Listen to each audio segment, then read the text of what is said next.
Bonjour à tous et bienvenue dans ce deuxième épisode spécial de fin de saison. Donc aujourd'hui, je vous présente mes top 10 découvertes préférées. Pour être considéré dans mes découvertes préférées, je me suis basé sur 3 critères au niveau de chacune de mes trouvailles. La première, c'est la valeur de l'objet proprement dit. Donc, plus la valeur est élevée d'un objet, plus l'objet risque de faire partie de mon top 10. Mon autre critère, c'est le côté sentimental. Donc, si c'est un objet qui me rejoint beaucoup là, au niveau de ce que ça peut me rappeler, de ce que ça représente pour moi cet objet-là, bien, il va pouvoir faire partie du top 10.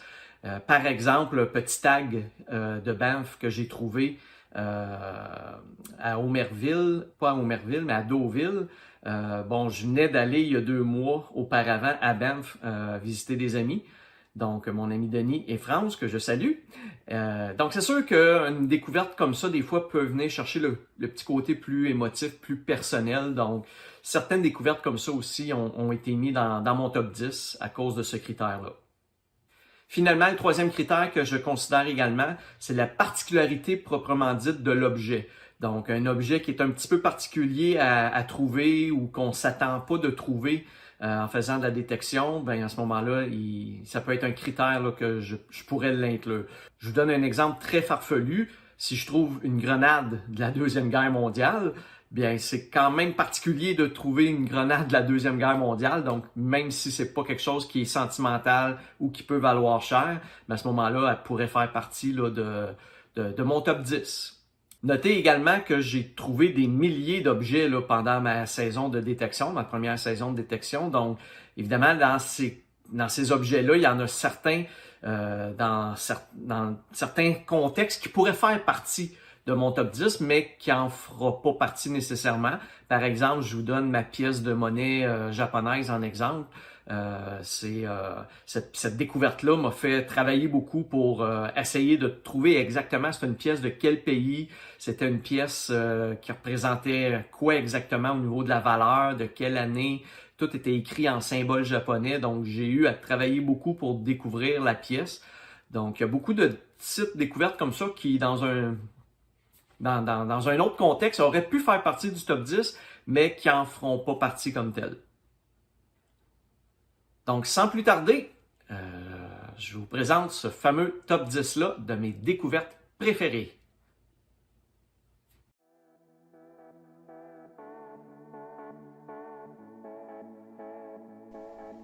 En 10e position, ma première petite voiture qui a été spéciale pour moi, car en commençant lors de ma première séance officielle à Laval sur le bord de l'eau, j'avais déjà hâte de trouver une petite voiture. À vrai dire, je savais pas vraiment à quoi m'attendre là, à cet égard-là en début de saison. En fait, je pensais pas trouver autant de petites voitures là, au cours de ma saison. J'en ai trouvé un peu plus de 90 quand même. En 49 vidéos, ça représente à peu près 2 voitures par séance en moyenne. Donc cette petite voiture-là a été un petit peu plus spéciale que les autres, vu que c'était ma première. Elle était très attendue.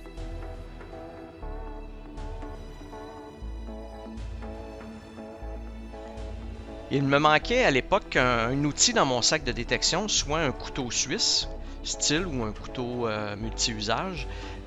Puis j'ai pas eu besoin de m'en acheter un en trouvant ce couteau-là.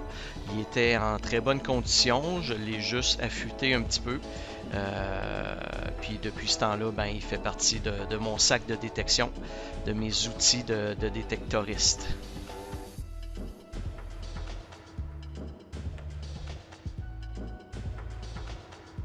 Le jeton du pont Champlain. Eh oui, pendant près de 30 ans, il y a eu des dizaines de milliers de pièces et de jetons qui ont été lancés quotidiennement dans les paniers des postes de payage là, qui étaient installés aux 2 extrémités du pont Champlain. Puis après une promesse électorale là, du député fédéral de la Prairie, cette pratique-là a été abolie le 5 mai 1990. Donc ça fait vraiment longtemps qu'il n'y a plus de payage. Là, ça fait plus de 30 ans qu'il n'y a plus de payage sur le pont. Puis là, ben, j'en trouve un dans un parc. Donc, ça a été une très belle découverte. Je ne sais pas depuis combien de temps qu'il pouvait être là. Est-ce que ça faisait des dizaines d'années qu'il traînait dans le parc? Peut-être. Personne ne le sait. Mais c'est quand même un beau souvenir là, d'une époque qui me semblait pas si lointaine pourtant.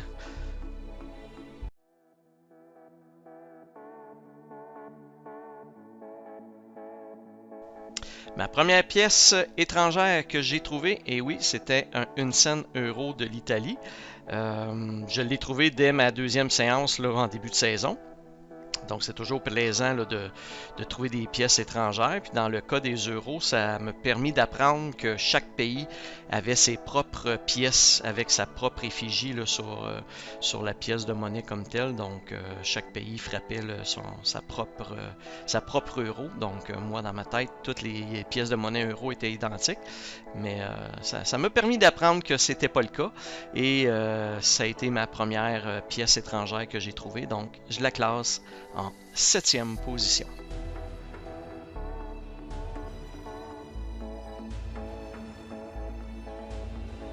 J'ai été surpris de trouver un beau cadenas avec en prime là, les 2 clés dans la serrure. Wow! Je m'attendais pas à trouver ce genre d'objet-là dans les parcs. C'est toujours utile aussi un cadenas. Donc, il était neuf, là. Il n'y avait aucune graphing. Les 2 clés étaient après. Donc, c'est vraiment un cadenas qui sortait probablement de son emballage. Donc, je l'ai gardé pour mes propres besoins. On a toujours besoin d'un cadenas à un moment donné. Donc, c'est intéressant de l'avoir. Et il était dans une très belle condition. Donc, 6e position, le petit cadenas.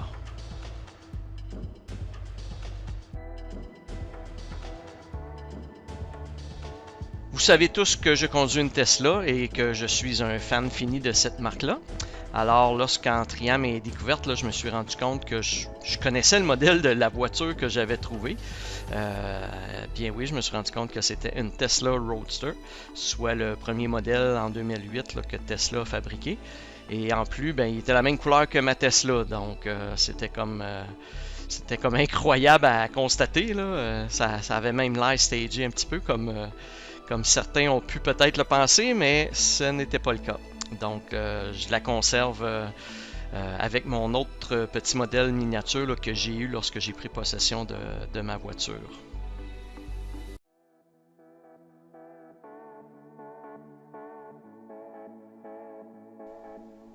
Premier bijou en or que j'ai trouvé, ben, ce fut cette petite bague en or 10 carats pour un enfant.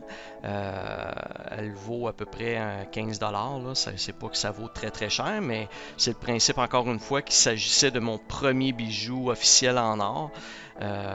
Donc ça le place en 4e position. C'est vraiment excitant là, de trouver des bijoux comme ça. Puis quand on constate qu'il est en or, ben, c'est toujours un moment de satisfaction intéressant. Donc, puis après tout, ben, on fait un petit peu ce loisir-là pour trouver ce genre d'objet-là, des choses en or.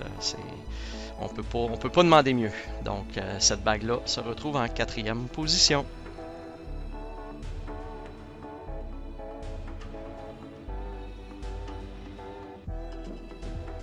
En 3e position, j'ai mis mon 25 sous en argent de 1956. J'ai vraiment aimé faire cette découverte-là, que ce soit à cause de l'âge, de la rareté, de la valeur de la pièce.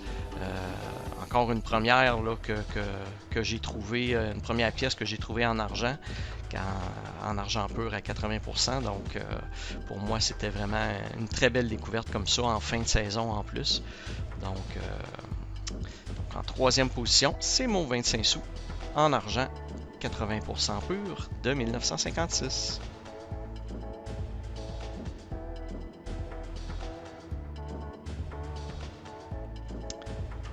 Après ma bague en or, vient le tour de cette bague en argent pur à 92,5%. Je l'ai trouvé dans la même séance que mon 25 sous qui est en troisième position. Je ne l'ai pas encore fait évaluer cependant, mais j'ai des petites bagues similaires là, sur Internet qui se vendent à peu près entre 20 et 30 dollars selon les sites. Donc, je suspecte que ça vaut à peu près 25 dollars. À moins que je sois capable de démontrer qu'elle daterait du 20e siècle ou du 19e siècle. Là, ce serait vraiment le comble, là, ce serait encore plus intéressant. Donc, je vais voir quand je vais la faire évaluer s'il y a un moyen d'être capable d'aller chercher c'est quoi son âge comme tel. Mais j'étais très, très heureux, très content de trouver cette bague en argent, pratiquement en argent pur. Donc, en deuxième position, ma petite bague en argent.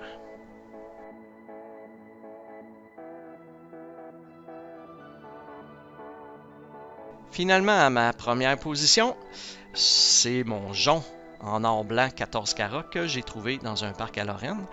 Encore ici, j'ai pas eu l'occasion de le faire évaluer, mais j'estime qu'il vaudrait à peu près 200 dollars. De là la raison pourquoi cette découverte là, se classe en première position. Trouver des objets en or comme ça, c'est vraiment le summum au niveau de la détection. Donc j'étais bien content. J'en ai pas trouvé beaucoup en or cette année, donc pour ma première année. Donc j'étais bien content de trouver cette belle bague-là en or 14 carats.